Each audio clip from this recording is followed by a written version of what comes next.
বাংলাদেশের মানচিত্র না এঁকে আপনি ভারতেরটা আঁকতে পারবেন না, ডক্টর ইউনূস।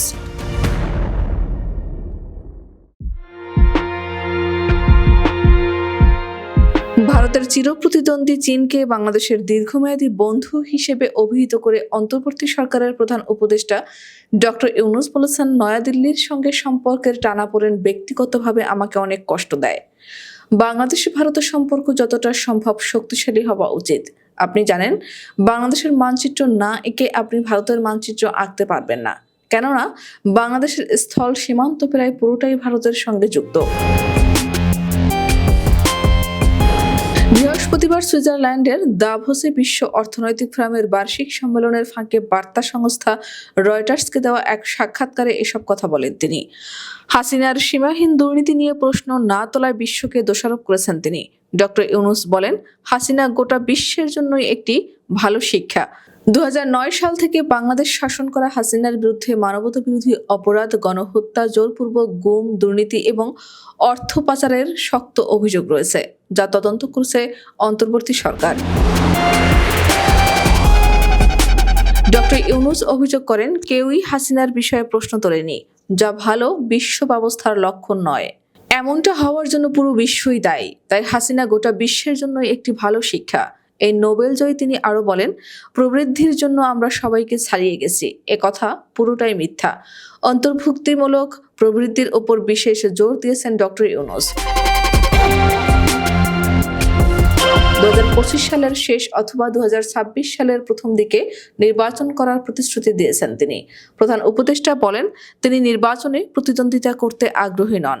বাংলাদেশের নাগরিককে যেন কোনো বাধা বা হুমকি ছাড়াই অবাধ ও সুষ্ঠুভাবে নির্বাচনে ভোট দিতে পারেন, সেই প্রক্রিয়া তৈরি করার উপর জোর দিয়েছেন অন্তর্বর্তীকালীন সরকারের প্রধান উপদেষ্টা অধ্যাপক ডক্টর মোহাম্মদ ইউনূস।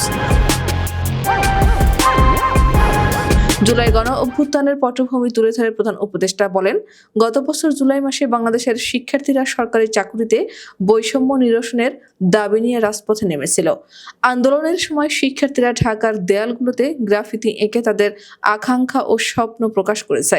গত 16 বছরে বাংলাদেশে যারা নতুন ভোটার হয়েছেন, তাদের ভোট দেওয়ার সুযোগই হয়নি, যা অত্যন্ত দুর্ভাগ্যজনক। অন্তর্বর্তীকালীন সরকারের সংস্কার এজেন্ডা তুলে ধরে নোবেল বিজয়ী এই অর্থনীতিবিদ বলেন, দেশের মানুষ কোনো ধরনের নির্বাচন চায়, সেটি না জেনে সরকার নির্বাচন আয়োজন করতে পারবে না। ডক্টর ইউনূস বলেন, ব্যক্তিগতভাবে আমি প্রবৃদ্ধির হার দ্বারা খুব বেশি প্রভাবিত নই, সমাজের প্রান্তিক মানুষের জীবনযাত্রার মান দ্বারা প্রভাবিত। তাই আমি এমন একটি অর্থনীতির কথা চিন্তা করি, যেখানে সম্পদকে কেন্দ্রীকরণের ধারণা থেকে বের হওয়া যাবে। ঢাকা দিল্লির তিক্ততার মূল কারণ শুধু শেখ হাসিনাকে সমর্থন দিয়ে গেছে ভারত।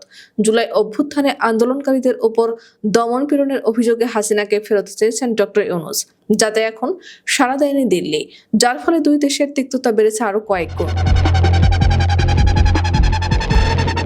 গত 5 আগস্ট ছাত্র জনতার অভ্যুত্থানে ক্ষমতা ছেড়ে প্রতিবেশী দেশ ভারতে পালিয়ে যান শেখ হাসিনা। তার পতনের পর অন্তর্বর্তী সরকারের প্রধান হিসেবে নোবেলজয়ী ডক্টর মোহাম্মদ ইউনূসের নাম সুপারিশ করেন ছাত্রনেতারা। এরপর বাংলাদেশের অন্তর্বর্তীকালীন সরকারের দায়িত্ব নেন ডক্টর ইউনূস। 2006 সালে শান্তিতে নোবেল বিজয়ী এই অর্থনীতিবিদ।